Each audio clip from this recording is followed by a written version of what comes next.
Channel पर स्वागत है आप सभी साथियों को मेरा प्यार भरा नमस्कार। थंबनेल में आप लोग देख लिए होंगे कि इससे पहले वाली क्लास में हम लोग देख लिए हैं। इससे पहले वाली क्लास में भारतीय संसद, राज्यसभा और लोकसभा, जैसा कि आप जान रहे हैं ये आज का इसका अंतिम टॉपिक है ना। समान जागरूकता जो आपके पेट के एग्जाम में आना है और इस पर प्रश्नोत्तरी कल आपके लिए आएगी शानदार तरीके से। पेट एग्जाम 2023 भारतीय संसद, राज्यसभा और लोकसभा, और इसमें एक टॉपिक और आपका है विधानसभा और विधान परिषद। चलिए हम लोग शुरू करते हैं विधानसभा और विधान परिषद के बारे में। विधान सभा एवं विधान परिषद, विधानसभा एवं विधान परिषद। आइए 10 मिनट में पूरा चीज आपको हम अच्छे से समझा देते हैं। विधानसभा और विधान परिषद, अगर हम लोग बात करें कि विधान परिषद जो विधानसभा है इसका जो निर्वाचन है वो प्रत्यक्ष रूप से, तो जब प्रत्यक्ष होता है तो इसका मतलब किसके द्वारा होता होगा? जनता के द्वारा। लेकिन विधान परिषद की अगर हम लोग बात करें, इनका जो निर्वाचन होता है, इनका निर्वाचन वो इनडायरेक्ट होता है, जिसको हम लोग कहते हैं अप्रत्यक्ष। क्या कहते हैं? अप्रत्यक्ष। देखिए निर्वाचन की अगर हम लोग बात करें तो निर्वाचन विधानसभा सदस्य का डायरेक्ट होता है, विधान परिषद का अगर हम लोग बात करें तो इनडायरेक्ट होता है। कल वाली क्लास में हमने आपको बताया था राज्यसभा और लोकसभा। जिस प्रकार से लोकसभा है उसी प्रकार से विधानसभा है, जिस प्रकार से राज्यसभा है उसी प्रकार से विधान परिषद है। जैसे ये संसद है, संसद के 2 अंग हैं, उसी प्रकार के विधानमंडल के भी 2 अंग होते हैं। विधानमंडल के भी 2 अंग होते हैं। तो विधानमंडल की अगर हम लोग बात करें तो इसके भी क्या है? 2 अंग हैं। विधानमंडल के कितने अंग हैं? 2 अंग हैं। देखिए अंग की बात करेगा तो 3 हो जाएगा। सदन कितने हैं? तो 2 सदन हैं। विधानमंडल की बात अगर कर रहा है तो इसका उल्लेख आर्टिकल 168 में है। इसमें है 168 में। अगर बात करें कि विधान परिषद, विधानसभा और विधान परिषद, ये आपका है अनुच्छेद 168 में क्या कहा गया है कि राज्यों के लिए एक विधानमंडल होगा। लेकिन हमारे भारत में सभी राज्यों के लिए विधानमंडल की बात नहीं है। विधानमंडल उसी कहेंगे हम लोग जहां पर 2 सदन होंगे, एक विधान परिषद और एक विधानसभा। हमारे भारत के केवल 6 राज्यों में ही विधान परिषद है, संपूर्ण राज्य में नहीं है। तो भारत के कितने राज्यों में विधानमंडल है? तो केवल और केवल 6 राज्यों में, 6 राज्यों में है। अब 6 राज्यों में विधान परिषद है, तो जब एक सदन है दूसरा नहीं है तो वहां पर केवल और केवल विधानसभा। अब इसकी अगर हम लोग बात करें, इसमें आपके कौन कौन होंगे? अगर हम लोग इसमें बात करें, 1 नंबर पे आपका उत्तर प्रदेश हो गया, 2 नंबर पे आपका बिहार। ये आपके दोनों सबसे बड़े क्षेत्र हैं। ये दोनों आपके जो राज्य हैं ये बड़े हैं जहां पे विधान परिषद सीटें हैं। और सबसे ज़्यादा अगर बात करेंगे तो उत्तर प्रदेश में है और उसके बाद बिहार में है, उत्तर प्रदेश और बिहार में। लेकिन बहुत ज़्यादा डिटेल हम लोग यहाँ पर इतना नहीं जानना है कि जो भारतीय राज्य व्यवस्था संविधान, बाकी उस चीज़ को हम लोग संविधान में पढ़ेंगे। बस आप बेसिक तरीके से जानिए। जैसे ये विधानसभा है, विधानसभा इसी में ही आपको हम समझा दे रहे हैं। यह है विधानसभा। तो विधानसभा को लोग कहते हैं, क्या कहा जाता है इसको? निम्न सदन। क्या कहते हैं? निम्न सदन।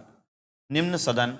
इसके सदस्य जो हैं, सदस्य का कार्यकाल, तो सदस्य का जो कार्यकाल होता है ऐसे तो 5 वर्ष होता है। कई वर्ष का होता है? 5 वर्ष का। इनकी उम्र कितनी होनी चाहिए? सदस्य बनने के लिए उम्र होनी चाहिए 25 वर्ष। कितनी होनी चाहिए? 25 वर्ष। 25 वर्ष विधानसभा का सदस्य बन सकता, सॉरी 21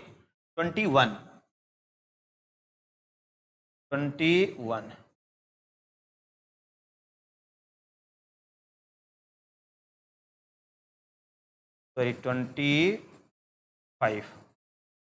21 की अगर बात है, प्रधानी का चुनाव हो गया।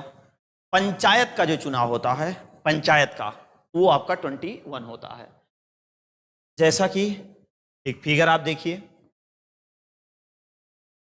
यहां पर राष्ट्रपति,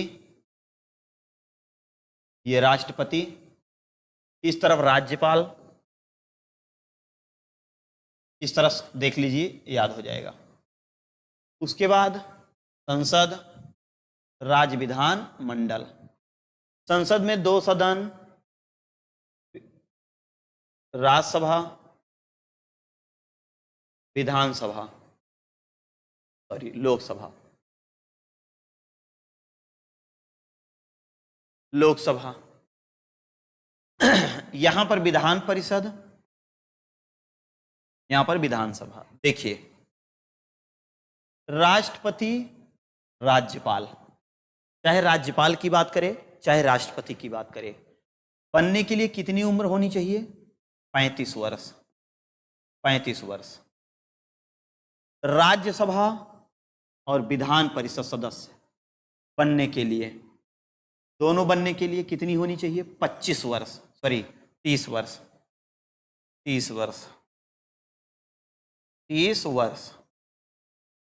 लोकसभा की अगर बात करें और विधानसभा की, जितना लोकसभा का है उम्र उतना ही किसका है? विधानसभा का। तो ये आपका आ जाएगा 25 वर्ष, वहां गलत हो रहा था। 25 वर्ष किसका होता है? 25 वर्ष की अगर हम लोग बात करें तो पंचायत चुनाव, पंचायत का चुनाव, पंचायत का चुनाव लड़ने के लिए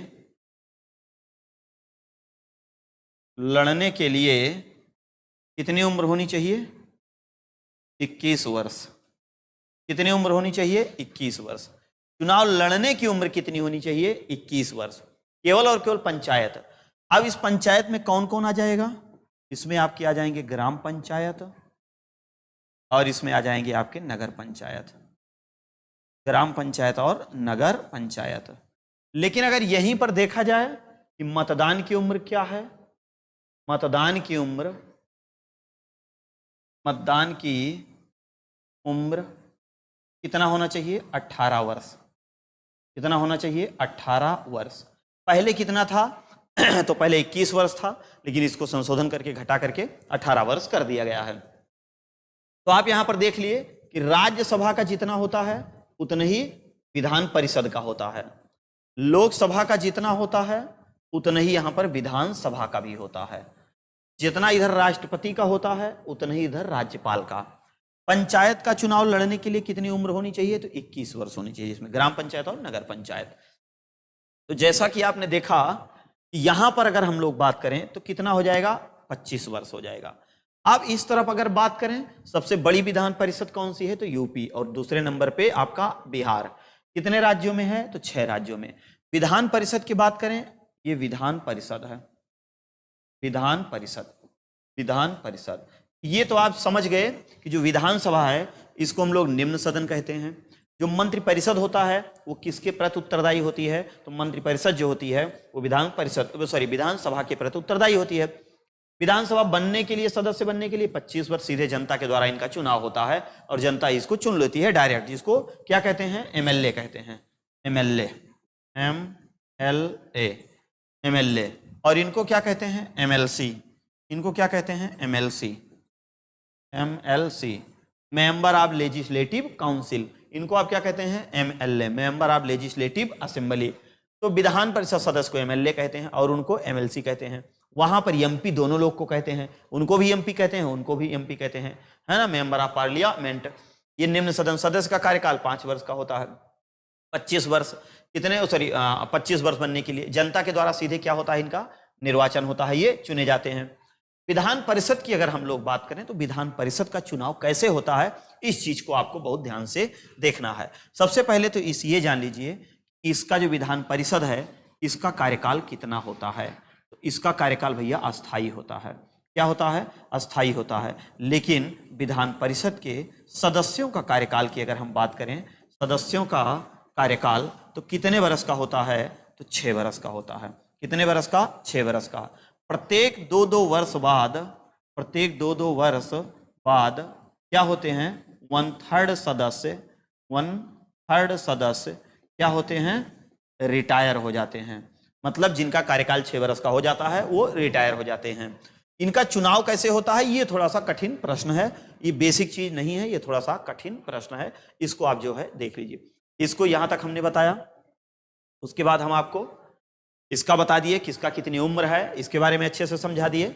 अब आप विधान परिषद का जो है निर्वाचन देखिए। अब विधान परिषद का निर्वाचन कैसे होता है तो इसके बारे में हम लोग अध्ययन करते हैं, है ना। बहुत लंबी वीडियो प्रयास करेंगे कि ना हो, कम से कम समय में।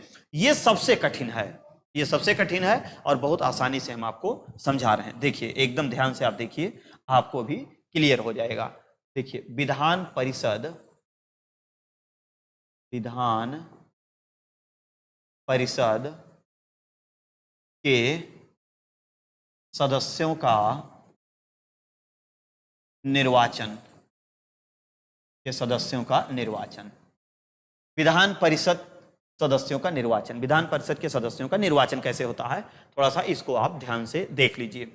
इनके सदस्यों की अगर हम लोग बात करें कि इनका निर्वाचन कैसे होता है, सबसे पहले 5 समूहों के द्वारा होता है, अकेले कोई एक आदमी नहीं करता है, 5 समूहों से मिलकर के, 5 समूहों से मिलकर, कितने समूहों से मिलकर भैया, 5 समूहों से मिलकर। कैसे होता है, इनडायरेक्ट होता है। इनके सदस्यों का निर्वाचन जो होता है वो क्या होता है, इनडायरेक्ट, जिसको हम लोग क्या कहते हैं, अप्रत्यक्ष। कितने समूह होते हैं, 5 समूह होते हैं।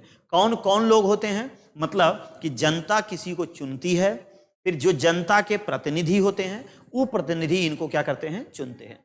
आइए देखते हैं इसमें कौन कौन लोग शामिल होते हैं। देखिए इसमें विधानसभा के सदस्य होंगे, विधानसभा, विधानसभा के सदस्य, ठीक। इसमें पंचायत के होंगे, पंचायत के सदस्य, पंचायत के सदस्य। राज्यपाल को भी इसमें पावर दी गई है कि राज्यपाल भी अपना, है ना, राज्यपाल द्वारा मनोनयन होगा। उसके बाद माध्यमिक शिक्षा से होंगे, माध्यमिक शिक्षा, माध्यमिक शिक्षक संघ, संघ। और उसके बाद स्नातक, स्नातक शिक्षक संघ निर्वाचन, ठीक। देखिए 1 नंबर पे आप देख रहे हैं विधानसभा, दूसरा संगठन है पंचायत, तीसरा राज्यपाल, चौथा माध्यमिक और 5वें नंबर पे स्नातक वाले होते हैं। अब सवाल ये बनता है किसके किसके कितने लोग शामिल होते हैं। अब इसको आप देखिए किसके किसके कितने लोग शामिल होते हैं। देखिए सावधानी पूर्वक देखिए, आपको सब समझ में आ जाएगा। विधानसभा के लोग जितना रहता है, मान लीजिए उत्तर प्रदेश है, तो अब उत्तर प्रदेश की अगर बात करें तो मान लीजिए 100 सीट है, ठीक। कहीं 75 सीट है, कहीं 78 सीट है, कहीं कुछ है, कहीं कुछ है। जितनी सीट होती है, सीटों का 1/3, कुल सीटों का, कुल सीटों का, कुल सीटों का 1/3, 1/3 सदस्य। कितने सदस्य होते हैं, 1/3 सदस्य, 1/3 सदस्य। उसी में थोड़ा सा कम ज्यादा 1-2 इधर उधर हो सकते हैं, अब किसी आदमी को काट काट के थोड़ी नहीं बांटा जाएगा। 1/3 सदस्य, 1/3 सदस्य कहां से होते हैं, विधानसभा से। पंचायत से भी 1/3 होते हैं भैया, पंचायत से भी 1/3 सदस्य होते हैं। पंचायत से भी कितने, 1/3 होते हैं। राज्यपाल की अगर बात करें तो 1/6 होते हैं। ये 1/6 क्या करते हैं, मनोनीत करते हैं। इनके द्वारा मनोनीत सदस्य होते हैं जो एमएलसी को क्या करते हैं, वोट करते हैं जाके। राज्यपाल के द्वारा हो गया, पंचायत के लोग जो प्रधान वगैरह हैं वो अपनी बात पहुंचाते हैं। एमएलसी का कोई बहुत मतलब नहीं होता है, एक तरह जान लीजिए उस क्षेत्र के एक तरह से एजेंट होते हैं, सबकी बात को ये ले जाके सदन में पहुंचाने का काम करते हैं। वहीं पर माध्यमिक शिक्षक संघ की बात करेंगे तो 1/12, इतना 1/12 सदस्यों का प्रतिनिधित्व।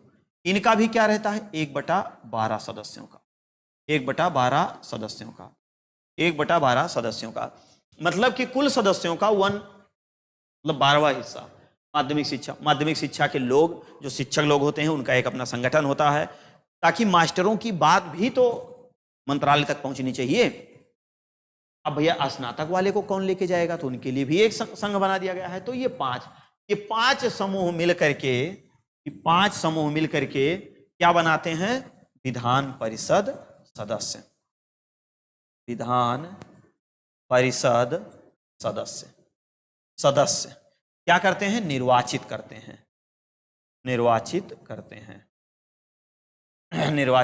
हैं। और इन सभी का कार्यकाल कितने वर्ष का होता है, 6 वर्ष का। लेकिन विधान परिषद का कोई कार्यकाल नहीं होता है। तो जिन साथियों को हमने कल बताया था, राज्यसभा, लोकसभा और संसद, सेम वही प्रक्रिया यहां पर भी है। यहां से आपको जितना भी कॉन्सेप्ट था वो सारा चीज हमने स्टैटिक जीके में जो भी आपके आने थे, ये आपके महत्वपूर्ण। बाकी ज़्यादा अगर और जानकारी करना है तो प्लेलिस्ट में पॉलिटी हम आपको ज़बरदस्त तरीके से पढ़ा रहे हैं, इसको आप वहाँ से भी देख सकते हैं। तो ये सामान्य जागरूकता, स्टैटिक जीके का कोई अलग से विषय नहीं होता है। ये भी कहीं ना कहीं जो विषय होते हैं उन्हीं में से निकल के आता रहता है। बाकी जो करंट के मुद्दे हैं आप उसको करंट से देख लीजिएगा। ठीक है, मिलते हैं फिर किसी क्लास में, तब तक के लिए जय हिंद, वंदे मातरम।